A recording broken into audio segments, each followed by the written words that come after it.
ओम नमः शिवाय। प्रिय दर्शकों, हजारों मील की शुरुआत अर्थात सफर की शुरुआत बस एक कदम आगे बढ़ाने से हो जाती है। अब वो जो कदम बढ़ाने का समय है ना, वो आ गया है।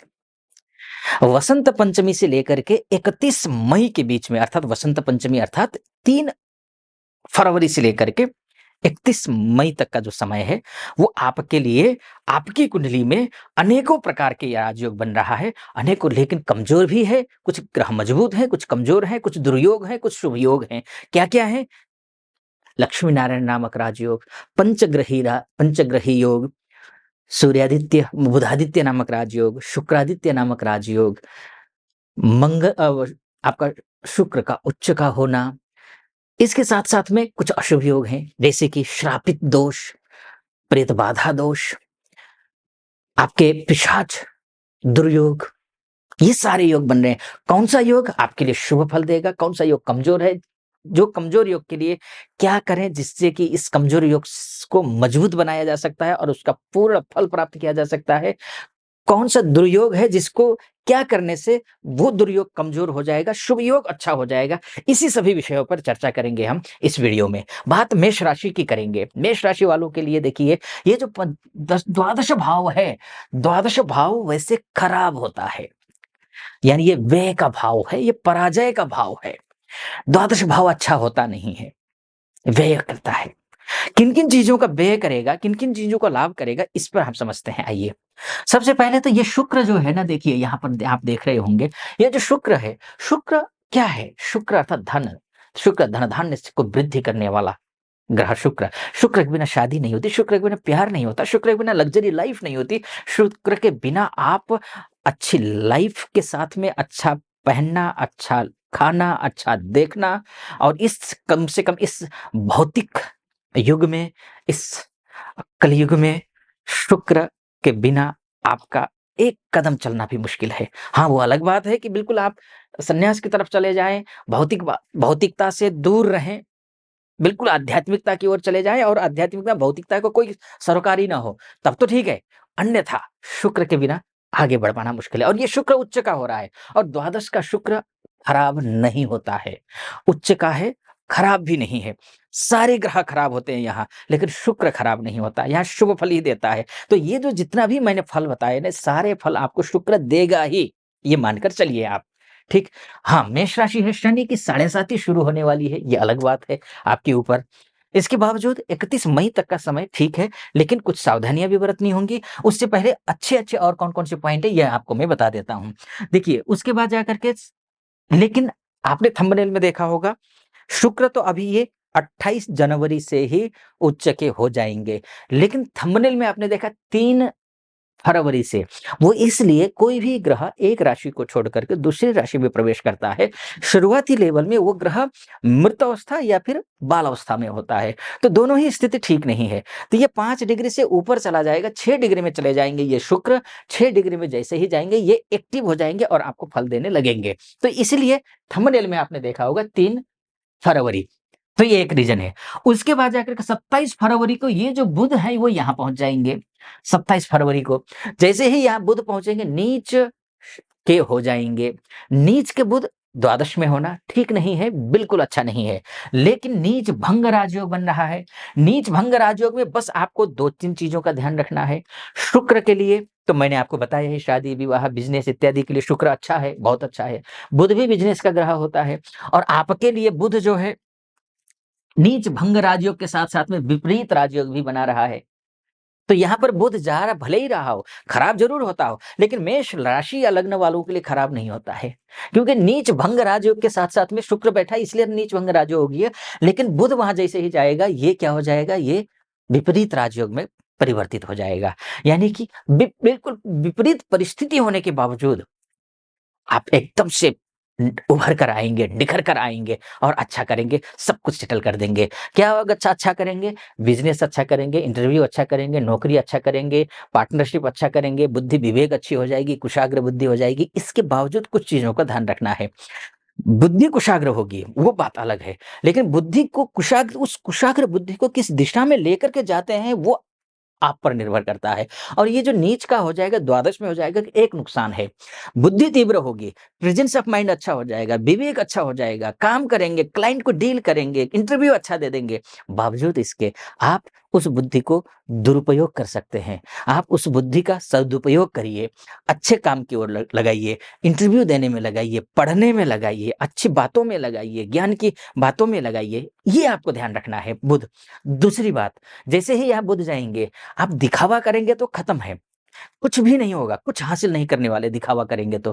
क्योंकि शुक्र वहाँ जाने के बाद पैसा तो देगा, पैसा भी आएगा, सब कुछ होगा। लक्ष्मी नारायण नामक राजयोग बन रहा है, लक्ष्मी जी भी आएँगी, नारायण भी आएँगे और जहाँ नारायण का वास है, वहीं लक्ष्मी जी का भी वास होगा। यानी कि लक्ष्मी वैसे तो गमनशीला होती हैं, अस्थिर होती हैं, स्थिर नहीं होती हैं। पैसा आता है, पैसा चला जाता है, पैसा टिकता नहीं है, वही स्वभाव लक्ष्मी का होता है। लेकिन जहाँ नारायण का वास होता है, वहाँ लक्ष्मी जी का वास होता है, तो लक्ष्मी जी टिकेंगे। तो आपको ध्यान रखना है, लेकिन अनावश्यक खर्च भी होगा। अनावश्यक खर्च कहाँ होगा?